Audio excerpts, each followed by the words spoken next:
Hello everyone, welcome to my channel.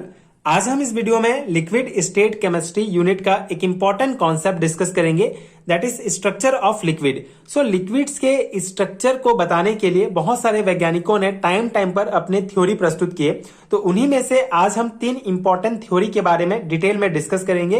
पहला है आयरिंग theory, दूसरा है Bernal and Scott random packing model and तीसरा है साइबोटैक्टिक ग्रुप मॉडल। सो इन तीनों मॉडल को हम डिटेल में समझेंगे एंड इसका कंप्लीट नोट्स आपको प्रोवाइड करूंगा, जिसको आप डायरेक्टली अपने थ्योरी एग्जाम्स में लिख सकते हैं। सो पहला थ्योरी डिस्कस करते हैं Eyring theory. So in 1933 Eyring presented a model regarding the structure of liquids considering liquid to be somewhat similar to gases. ठीक है। सो आयरिंग ने 1933 में ये मॉडल प्रस्तुत किया था, ये थ्योरी उन्होंने दिया था। उन्होंने जो है लिक्विड के स्ट्रक्चर को बताने के लिए ये कंप्लीट मॉडल दिया था। तो उनका पहला कॉन्सेप्ट था, उन्होंने पहला कंसीडर किया था कि लिक्विड जो होता है ये गैसेस के समान ही होता है। ठीक है, उन्होंने कंसीडर किया लिक्विड को गैस के समान, उसके सिमिलर उन्होंने कंसीडर किया और उन्होंने ये इस प्रकार से अपना कॉन्सेप्ट दिया था, अपना मॉडल, कि ये देखिए ये हमारा लिक्विड है और ये जो है वेपर है। तो लिक्विड से ही वेपर बनता है, तो हम लिक्विड को जो है वेपर जो है जो हमारा गैस फॉर्म में होता है उसके समान हम मान सकते हैं इस थ्योरी के according. So, according to this model, he said that an empty space is present between the molecule of a liquid. He called such space free volume. ठीक है, उन्होंने अपने मॉडल में बताया कि जो लिक्विड होता है उनके बीच में लिक्विड, देखिए तीन स्टेट होते हैं, एक तो सॉलिड फॉर्म होगा, एक लिक्विड और एक गैस फॉर्म। तो सॉलिड के जो मॉलिक्यूल होंगे बहुत पास होते हैं, पूरे पास ही होते हैं और सॉलिड बनाते हैं, लेकिन जो लिक्विड के मॉलिक्यूल होते हैं वो थोड़ा थोड़ा दूर होते हैं सॉलिड की तुलना में, आपको पता है। ठीक है, एंड गैसेस के जो है बहुत दूर होते हैं। तो ये जो लिक्विड के मॉलिक्यूल होते हैं उनके बीच में एक फ्री स्पेस होता है। ठीक है, लिक्विड्स के जो मॉलिक्यूल होते हैं उनके बीच में इस प्रकार का फ्री स्पेस होता है। तो इसी फ्री स्पेस को आयरिंग ने अपने थ्योरी में बताया कि इस फ्री स्पेस को फ्री वॉल्यूम कहा जाता है। ठीक है, ये क्या होता है? Free volume. And the free volume are randomly dispersed throughout the fuel. ठीक है, तो जो लिक्विड होता है उसमें बेसिकली ये जो फ्री वॉल्यूम होता है कहीं भी प्रेजेंट होता है। ठीक है, रैंडमली कहीं भी जो है होता है ये फ्री वॉल्यूम जो लिक्विड होता है उसमें। When the temperature of liquid is increase the concentration of molecule in the vapour state start increasing. ठीक है, सिंपल सा कॉन्सेप्ट है। जब इसका हम टेम्परेचर बढ़ाएंगे, ठीक है, नॉर्मल टेम्परेचर में इस प्रकार से लिक्विड में फ्री स्पेस होगा, फ्री स्पेस को क्या कहा गया है? Free volume. लेकिन जब इसका हम टेम्परेचर बढ़ाते हैं तो जो लिक्विड है वो वेपर फॉर्म में चेंज होना स्टार्ट होता है। तो वेपर जो वेपर के जो मॉलिक्यूल है उनका कंसंट्रेशन बढ़ता है और अगर हम इसका टेम्परेचर बढ़ाएंगे तो लिक्विड वेपर में जाएगा, तो इनके बीच जो फ्री स्पेस है वो जो मॉलिक्यूल के बीच जो फ्री स्पेस है वो बढ़ता जाता है। ठीक है, बहुत सिंपल सा कॉन्सेप्ट है। जो मॉलिक्यूल के बीच फ्री स्पेस है वो अगर हम टेम्परेचर बढ़ाते हैं वो जो फ्री स्पेस है वो बढ़ता जाता है। So in a liquid there is about 3% free volume of total volume of liquid at normal temperature and normal pressure. ठीक है, तो नॉर्मल प्रेशर में जो टोटल वॉल्यूम होता है लिक्विड का उसका 3% होता है फ्री वॉल्यूम। ठीक है, जो फ्री स्पेस है, जो फ्री वॉल्यूम है वो टोटल लिक्विड का 3% होता है। लेकिन जैसे जैसे अगर हम इसका टेम्परेचर बढ़ाते जाते हैं तो ये जो फ्री वॉल्यूम है वो बढ़ते जाता है। तो इसी को ही आयरिंग ने अपने थ्योरी में बताया था। बहुत सिंपल वे से मैंने आपको ये नोट्स प्रोवाइड किया है, आप इजिली इसको लिख सकते हैं। सेकेंड हमारा जो थ्योरी है जो लिक्विड के स्ट्रक्चर के बारे में बात करते हैं वो है Bernal and Scott's random packing model. ठीक है, तो इसे बर्नल और स्कॉट ने जो है इस मॉडल को दिया था।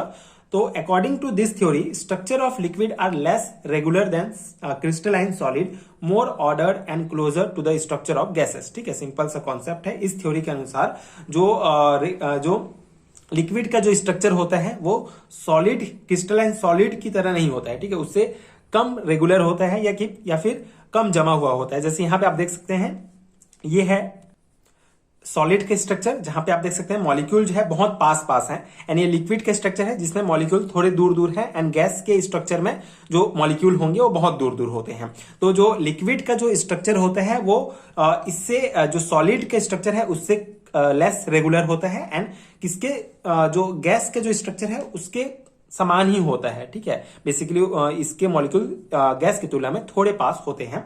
In comparison with solid liquid have more random arrangement of constituting particles, ठीक है। रैंडम अरेंजमेंट होता है लिक्विड में सॉलिड की तुलना में।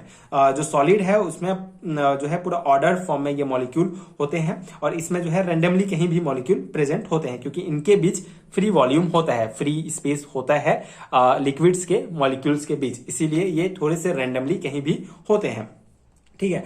And liquid so normally pentagonal close packing, whereas crystalline solid have more order hexagonal close packed is so in figure, ठीक है। तो बेसिकली जो लिक्विड्स है इनके ये जो मॉलिक्यूल्स होते हैं, ठीक है, इनके बीच ये पेंटागोनल स्ट्रक्चर ये मेनली बनाते हैं, मतलब जो 5 मॉलिक्यूल होंगे इस प्रकार से जमे होते हैं कि उनके बीच ये पेंटागोनल स्ट्रक्चर बनेगा, ठीक है। एंड जो सॉलिड होते हैं उनका जो मॉलिक्यूल इस प्रकार अरेंज होता है कि ये जो है हेक्सागोनल स्ट्रक्चर बनाते हैं, ठीक है। अगर इसको ऐसे आप जोड़ते जाएं तो ये हेक्सागोनल स्ट्रक्चर बनेगा, मतलब 6 मॉलिक्यूल इस प्रकार से जुड़े होते हैं। तो ये एक बेसिक सा कॉन्सेप्ट दिया था बर्नल एंड स्कॉट्स ने अपने रैंडम पैकिंग मॉडल में। रैंडम पैकिंग मतलब जो लिक्विड्स के जो मॉलिक्यूल होते हैं वो रैंडमली कहीं भी होते हैं और एक स्ट्रक्चर बनाते हैं, तो ये बनता है लिक्विड का स्ट्रक्चर, ठीक है। तो ये बर्नल एंड स्कॉट्स ने ये मॉडल में बताया था। बहुत सिंपल कॉन्सेप्ट इन्होंने बताया था। एक बार आप समझ लेते हैं तो आप अपने से भी इसको लिख सकते हैं, एंड डायग्राम में ही आपको समझ में आ गया होगा कि किस प्रकार से इस मॉडल में बताया गया। मेन कॉन्सेप्ट है कि लिक्विड्स के जो स्ट्रक्चर में जो मॉलिक्यूल होंगे वो पेंटागोनल स्ट्रक्चर में होंगे, एंड सॉलिड्स में जो मॉलिक्यूल होंगे वो हेक्सागोनल स्ट्रक्चर बनाएंगे, ठीक है। मतलब ज्यादा पास होंगे, थोड़े दूर होंगे, रैंडमली कहीं भी, ठीक है। नेक्स्ट जो हमारा मॉडल है जो लिक्विड्स के स्ट्रक्चर के बारे में बताता है वो है cybotactic group model. So this model is given by Stewarts, जो 1927 में इस मॉडल को प्रस्तुत किया गया था स्टीवर्ट्स के द्वारा। So according to this model liquids have less crystalline structure, liquid have cluster of molecule which are known as cybotactic group, ठीक है। तो यही इंपॉर्टेंट पॉइंट है। इस मॉडल के अनुसार जो लिक्विड होता है उनमें क्रिस्टलाइन स्ट्रक्चर नहीं होता है। बेसिकली सॉलिड में क्रिस्टलाइन स्ट्रक्चर होता है, लेकिन जो लिक्विड है उसमें लेस क्रिस्टलाइन स्ट्रक्चर होता है। And liquid have cluster of molecules, ठीक है। इनका जो है लिक्विड्स के पास एक प्रकार लिक्विड की स्ट्रक्चर की अगर हम बात करें तो साइबोटैक्टिक ग्रुप मॉडल में बताया गया है कि लिक्विड्स के जो स्ट्रक्चर होता है उसमें मॉलिक्यूल्स के क्लस्टर होते हैं, मतलब मॉलिक्यूल्स का एक झुंड पाया जाता है, जिसे साइबोटैक्टिक ग्रुप कहा जाता है, which contain 100 or more than arrange molecules, ठीक है, then arrange molecule. And cybotactic group have random number of molecule even they do not have definite boundaries due to mobility of molecule there is exchange of molecule between cybotactic group and random molecule present in the liquid, ठीक है। तो ये theory point है। अब इसके diagram में आप इसको पूरा समझ जाएंगे। तो बेसिकली इस मॉडल में क्या बताया गया कि जो स्ट्रक्चर होता है लिक्विड का उसमें जो मॉलिक्यूल्स हैं उनके क्लस्टर पाए जाते हैं, ठीक है। इस प्रकार से मतलब कहीं कहीं पर मॉलिक्यूल के झुंड प्रेजेंट होते हैं, उनको साइबोटैक्टिक ग्रुप कहा जाता है। और ये जो साइबोटैक्टिक ग्रुप होते हैं इसमें 100 से भी ज्यादा मॉलिक्यूल, मतलब 100 या 100 से ज्यादा मॉलिक्यूल मिलकर जो होते हैं एक साइबोटैक्टिक ग्रुप बनाते हैं।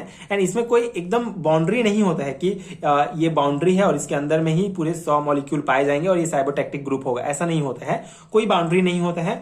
ये जो इस साइबोटैक्टिक ग्रुप के मॉलिक्यूल इसमें भी जा सकते हैं, इस साइबोटैक्टिक ग्रुप के मॉलिक्यूल इसमें जा सकते हैं, मतलब रैंडमली जो है होते हैं मॉलिक्यूल होते हैं और एक प्रकार के ग्रुप बनाते हैं, उनको ही साइबोटैक्टिक ग्रुप कहा जाता है, ठीक है।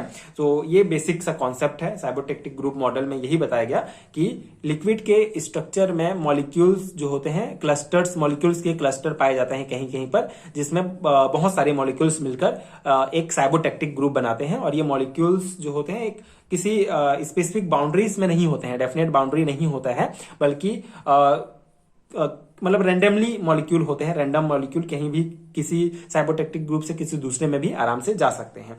तो ये बेसिक कॉन्सेप्ट है। ये भी जो है लिक्विड्स के स्ट्रक्चर को बताता है ये मॉडल। तो ये 3 इंपॉर्टेंट मॉडल हैं आपके बीएससी लेवल के एग्जाम्स के लिए, बहुत इंपॉर्टेंट है। आपको जो है लॉन्ग टाइप क्वेश्चन में भी अगर पूछा जाता है तो आप ये तीनों मॉडल जो है लिक्विड के स्ट्रक्चर के लिए ये प्रस्तुत कर सकते हैं। तो ये था लिक्विड स्टेट केमिस्ट्री का एक इंपॉर्टेंट कॉन्सेप्ट। आई होप आपको समझ में आ गया होगा। एंड अगर आपको बीएससी एंड एमएससी लेवल के रिटन नोट चाहिए केमिस्ट्री के, तो नीचे आपको डिस्क्रिप्शन बॉक्स में लिंक मिलेगा पीडीएफ स्टोर का, आप चेक कर सकते हैं एंड वहां से आप नोट्स डाउनलोड कर सकते हैं।